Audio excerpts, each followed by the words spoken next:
자, PF 대출 언제쯤 터질까요? 미리 대비하고 싶은데 언제일지 감이 안 잡힙니다. 예상상으로는 총선 전후가 될 것 같아요. 왜냐면은 너무 지었어요. 너무 지었고, 이게 노무현 정부 때랑 문재인 정부 때의 가장 큰 차이점은, 노무현 정부 때는 너무 지었던 것도 아파트 위주였다면 문재인 정부 때는요 별게 없었어요. 상가도 있고 뭐 지산도 있고, 지산 막 띄우더니 지산 개작살 나니까 그 다음에 물류센터 띄웠죠. 이런 식으로 미분양 나는 것들이 너무 많아요. 그래서 지금도 보시면은 부동산 시장 살아났다고 하는데 PF 연체율 올라가고, 그 다음에 PF 금액 올라가고, 근데 PF 금리도 계속 올라가고 있죠. 그 다음에 지금 기관에서 사줘서 PF 금리도 억지로 막고 있지만 총선 끝나고 기관에서 계속 사줄까요? 정부는 그렇게 여유가 없어요. 근데 은행채의 발행은 무제한까지 가능합니다. 지금이야 누르고 있지만 또 정부에서 압박해가지고 대출 더 풀라고 해요? 그러면 뭐 하겠어요? 은행에서 돈을 마련했는데 수식금리에 못 올리게 또 눌러. 은행채 푸는 수밖에 없어요. 지금도 발행이 역대급이고 레고랜드 사태를 계속 단기적으로 연장하고 있기 때문에요. 뭔가 딱 은행에서 위기가 생긴다 하면 은행채를 엄청 풀 수밖에 없다. 그러면 그때는 PF 못 맞겠죠. 레고랜드 사태 터지고 PF 문제 터졌을 때 둔촌주공 PF 금리가 12%였습니다. 이거 보시면 다 나오죠. 적어도 내년을 넘기지는 않을 거다. 왜냐면 이거를 보시면 돼요. 둔촌주공 일병 살리기. 이 대책이 23년 1월 3일에 들어갔죠. 이 정책이 왜 나왔을까요? PF 부실 때문에 나온 거예요. 요거 실거주 내 집 마련, 이걸 명분으로 삼죠. 이 PF 부실, 건설사 살리기를 위해서 규제를 푼다, 이렇게 말하기에는 이 명분이 없다 아닙니까? 명분이 없지 않습니까? 그러니까 이게 얼마나 위험하냐. 근데 만약에 얘가 터지는 건요 규모가 달라요. 왜냐면 둔촌주공이 어떤 단지예요? 일단 위치, 강동구 상급지, 강동구에서 굉장히 좋은 입지에 있다. 두 번째, 규모, 단군 1의 최대라고 그러죠. 즉, 이 정도면은 분양 시장에서 가장 영향력 있는 단지였다. 그래서 둔촌주공 분양할 때 무슨 이야기가 많았어요? 10만 청약서. 언론에서 계속 이걸로 띄웠잖아요. 뚜껑 까보니까 10만 청약서 개뿔. 이달 투성이었죠. 그러니까 13 대책 푼 거예요. 왜? 얘가 무너져서 끝나면 둔촌주공이 끝났다, 둔촌주공이 청약 경쟁률 개판 났다, 완판 안 났다, 요 소문이 나돌면요 다른 단지들도 사람들이 다 안 들어갈 겁니다. 그러면은 PF 부실 어마어마하게 커져요. 근데 문제는 요 PF 부실이 뭐 때문에 생겨났다? 생겨난 거는 물론 엄청나게 그냥 생각 없이 지었던, 무조건 부동산 올라간다고 하는 무지성으로 지었기 때문에 생겨난 것이지만, 이 PF 부실을 촉발하는 트리거는 뭐였어요? 레고랜드 사태. 자, 레고랜드 사태가 터지면서 여기 지방채였죠? 강원도 지방채의 신뢰도가 떨어져요. 근데 지방채의 신뢰도는 룩스라이 국채다. 그러면은 지방채보다 낮은 신뢰도인 은행채, 회사채, 이런 곳의 신뢰도도 다 떨어지죠. 신뢰도가 떨어지면 뭐가 떨어져요? 가격이 떨어지죠. 가격이 떨어지면 뭐가 올라가요? 채권 금리가 올라갑니다. 그러니까 이 당시에 채권 금리 안 올라가게 하려고 은행채 발행을 막았어요. 근데 이 채권 금리가 올라가게 되면요, 따라서 PF 금리도 같이 올라간다.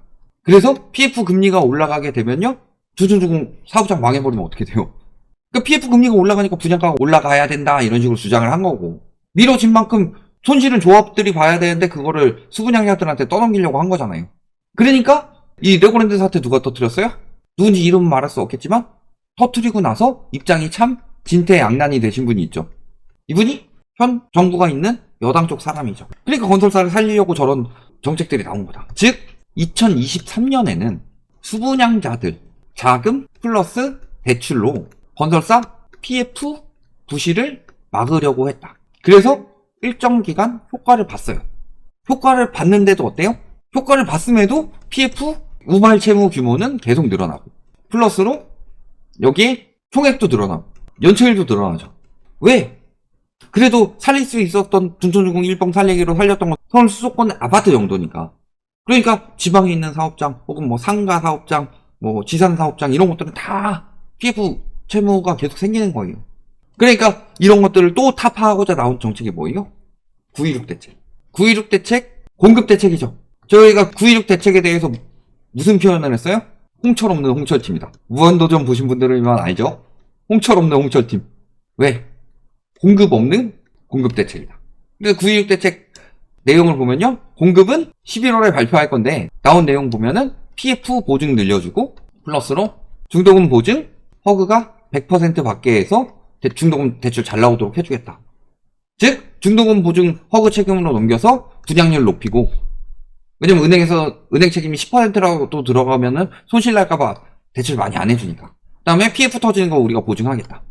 그 다음에 또 한 가지는 다른 정부에서 한 번도 언급하지 않았던 공급 부족 아니다. 왜냐면 공급 부족이란 말을 정부에서 하게 되면요, 불안감이 늘어나서 사람들이 자꾸 살려는 심리가 생기는데, 공급 부족이다 라고 정부에서 선언해버리면서 한 거죠. 그러니까 공급 없는 공급 대책이고, 이거는 건설사 살리기 대책이었다. 왜 이런 대책들이 계속 나올까요? 올해만. 그리고 그럼에도 불구하고 올해 PF 위기에 대해서 왜 계속 이야기가 나올까요? 왜냐면 돈이 없어서 그래요. 사람들이 받아줄. DSR이 적용이 됐고, 아무리 특례 보금자리론을 풀더라도 그걸로 아파트는 어느 정도 살린 거지, 지금 분양시장도 침체되고 있잖아요. 그러면 이거는 내년을 넘길 수가 없어요. 그래서 요 질문을 이어서 하자면요, PF 대출이 터지면 왜 위험하냐, 집값이 왜 붕괴가 되느냐. 첫 번째는요, 이야기 많이 드렸던 것처럼 토지가 경공매가 나오죠.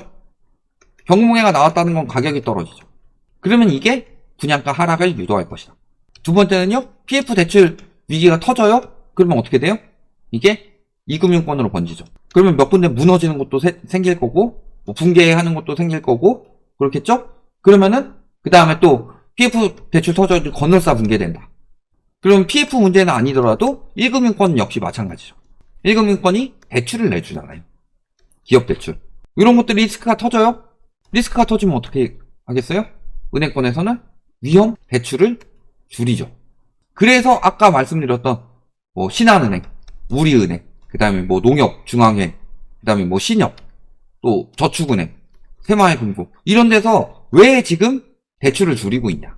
플러스로 수신도 줄여버리죠. 저축은행 같은 경우. 왜 이러고 있느냐. 리스크가 커져서 그래요. 터지면 이 리스크는 훨씬 더 커지죠. 그러면은 무슨 일이 벌어져요? 대출 중단, 대출 회수가 나오는 거다. 근데 내년에 무슨 일이 있다고 그랬어요? 5년 전 산 사람들 이제 고정금리가 변동금리로 바뀐다고 그랬죠.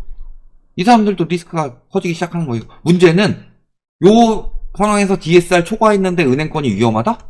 그러면은 DSR 40% 넘어가는 대출은 고정에서 변동으로 변해가면서 나머지는 갚아라. 그러면은 대출 중단에 이어서 대출 회수가 나올 수가 있다. 요 부분을 생각을 하셔야 되는 거고, 2년 전 산 아파트 손절 물량 뿐만이 아니라요, 그 전에 산 아파트 익절 물량도 나오고 있어요. 그게 예를 들어 서울을 보면요, 매물이 지금 어느 정도 수준이에요? 가장 안 나왔을 때 37,000건대에서 75,000건까지 근 2배 늘었어요. 매물이. 왜 저렇게 매물이 많이 늘었냐? 이게 불과 2년 전에 산 사람들 매물이냐? 아니죠.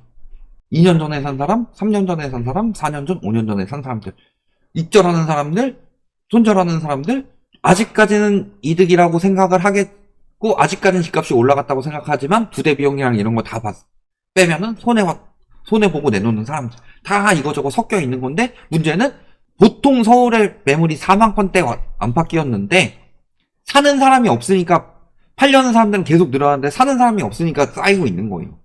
그리고 그때 집값이 올라가서 코로나 때 사라고 한 사람들 많았죠.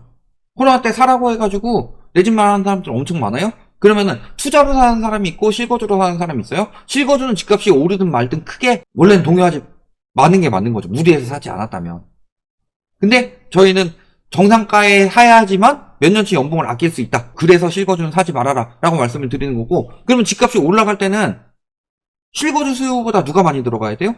투기 수요들이 많이 들어가야 되죠. 근데 집값이 올라가던 20년, 21년에 다주택자 비중은 줄고 1주택자 비중이 늘어났어요. 그 전에 문재인 정부 때 막 2015년부터 막 2019년 막 이렇게 올라가던 시기에는요, 그 정도가 아니라 글로벌 금융위기 끝나고 한 2018년 요때까지는요 5만 가구가 공급이 된다. 그러면 그 중에서 한 2만 6천 가구 정도는 다주택자가 사고 2만 4천 가구 정도는 실수요자가 샀어요.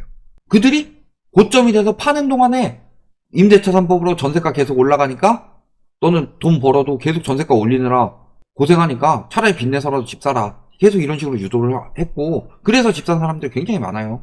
그게 실수요자들이 터지면은 또 저점 가면은 그때 팔아가지고 가지고 있던 사람들, 혹은 지금 아직도 못 팔았어요? 아직도 못 팔았는데 23년도에 정부가 막 풀어주니까 그때 판 사람들이 있었죠.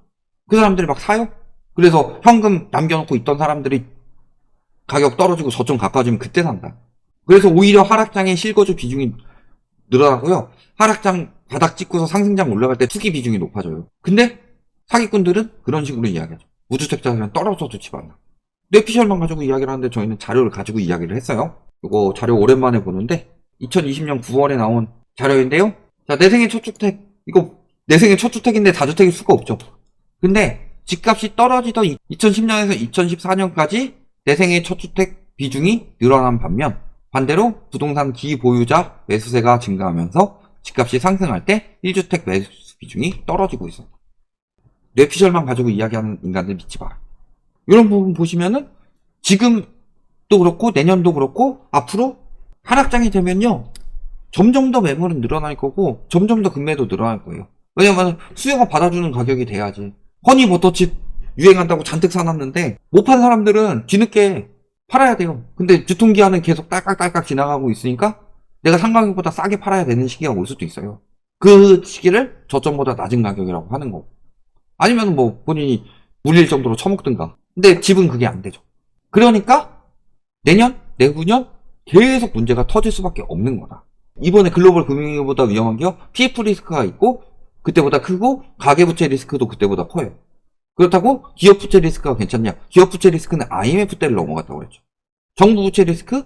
어때요? 정부 적자가 어마어마해요. 지금 채권금리 올라갈까봐 국채 발행을 못하고 있는데 그래서 저희가 총선 전후 이야기하는데요. 총선 전까지 못 버티면 그 전에 터지는 거고 총선 후에는 국채 발행 많이 될 거예요. 지금 하는 마통이랑 외평기금 이런 거 끌어다 써가지고 추경 좋아하는 추경호 총리가 조우로자 쓰는데도 추경 안 하죠.